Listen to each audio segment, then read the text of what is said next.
Hello, this is Travis Guerra, and this is going to be my PowerPoint presentation for Business Communications 260, Professor Sandy again. I did my PowerPoint presentation on offshoring of U.S. jobs. Um, this presentation just basically shows some effects of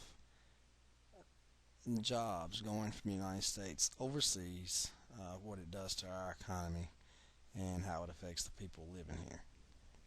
I hope you enjoy, and I hope this better helps you understand the negative effects of offshoring of U.S. jobs.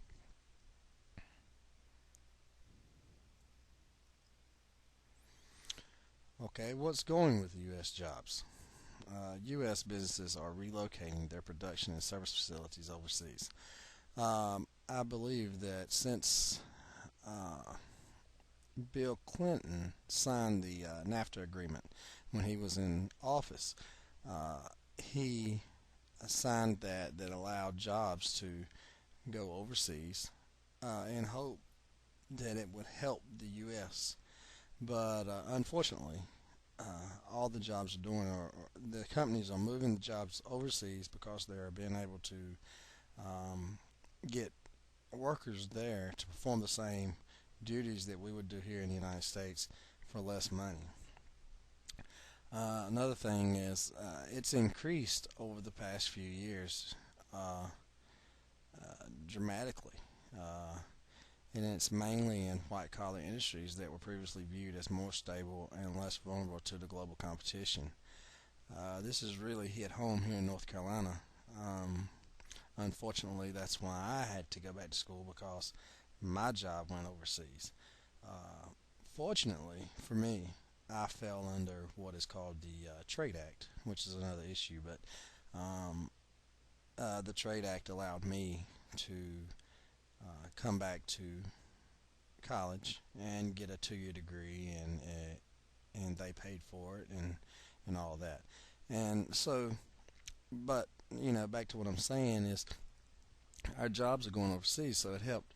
I mean, it didn't help anything. It caused me to be out of work, out of money.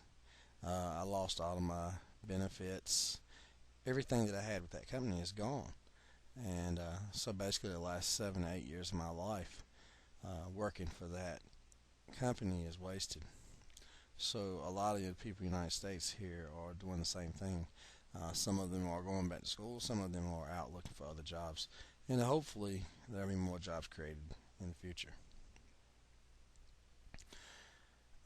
Some of the issues like I just mentioned, the jobs are gone. They're just not here. Uh, you have management control and power, uh, and management control and power. They think that they have the ability to move the jobs over there, and which they do, and but um, it hurts the Americans. It hurts the United States. Not only does it affect that one person that loses the job, it also affects businesses. If I'm not working, if I'm not receiving any money, then I'm not able to spend. I'm not able to buy anything. So it affects the economy as a whole. And then, like I said, the unemployment. I mean, people are losing jobs, so they're drawing unemployment. They're living off the state's money, and that money's running out. There's it's not going to last forever. And hopefully, like I said, there'll be new jobs created, and people will be able to go back to work here. The loss of jobs for Americans, especially those in customer service and technical fields, is becoming a big issue. The quality problems American workers outrank overseas workers in terms of size and availability of the labor force, education level, relevant experience, language skills, and turnover rates, but no longer have jobs because of offshoring is much cheaper on labor costs.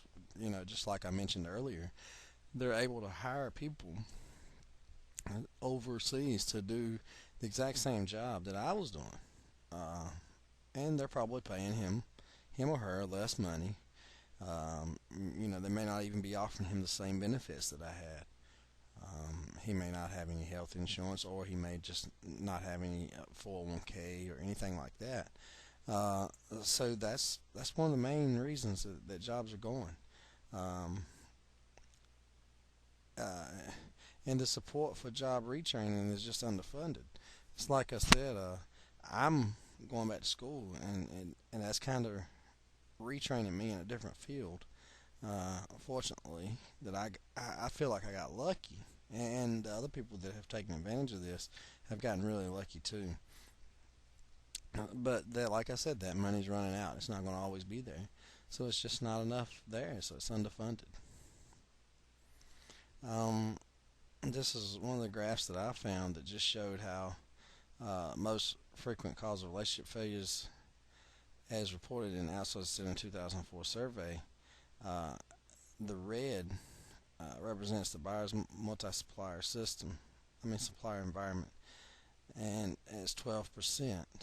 But the purple that's 9% shows that right here shows that's poor governance, and then right here in the orange is poor communication. That's 9%.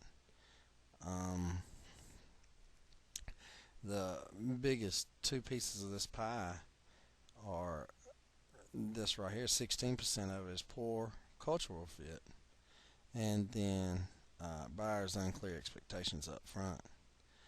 Um, when they move these jobs over there, they no one there really knows what they're getting into. They just look at it as an opportunity to work. So they're just looking for you know make money, but it doesn't always work when they move these jobs overseas. It works out for the companies, I guess, as far as they get labor cheaper. Okay, management control power is out of control. Loss of direct control by the company over the management. Um, and then health insurance premiums have skyrocketed. Unemployed citizens cannot afford premiums while benefited from unemployment and or their new salaries. Like I said, people that get laid off are drawing unemployment, and unfortunately, they can't afford to buy these health insurance premiums. Buy health insurance because the premiums are so high when they're not given within the company. For example, myself, I have I draw unemployment, but I do not have any health insurance because I'm not able to pay it. I have other bills I have to pay, and it gets too expensive. Some of the unemployment costs, Americans losing their unemployment benefits are higher than ever before. Within the last 2 to 3 years, I think. Well, actually, I would say a little longer than that. Probably within the last 10 years, unemployment has just skyrocketed. Um, and it's costing the states, uh, North Carolina, South Carolina, Virginia, it's costing all these states all kinds of money that they had to support the unemployed people. Because, like I said, we draw off of the state's money. And that's the only way we have to survive. Without this, we wouldn't be able to do anything. And the economy as a whole has just stunk. I mean, it's went downhill completely over the past few years. Here's an unemployment rate that a graph that I pulled off that just shows the unemployment rate from January 2008 to January 2009. And as you can see, from January 2008 to January 2009 here, it started out at almost 5%, and then went down a little bit, and then it just went up and down. And then, as you can see, as we've gotten further along, all the way to 2009, um, it's all the way up to almost 8%, and that's very high for an unemployment rate to be that high. And I think a lot of this has come from jobs going overseas. Um, you know, if you own the company and you want to get the same work out of someone and pay them, half the money, They look at it as why not. They don't realize that it's really affecting this economy. It doesn't matter what money they make. We're not going to be able to buy any goods, so we're not going to be able to spend any money. Uh, and the middle classes really took a hard lick on this. Well, hopefully this presentation has helped you better understand the negativity of jobs going overseas. My name is Travis Guerra, and thank you for watching.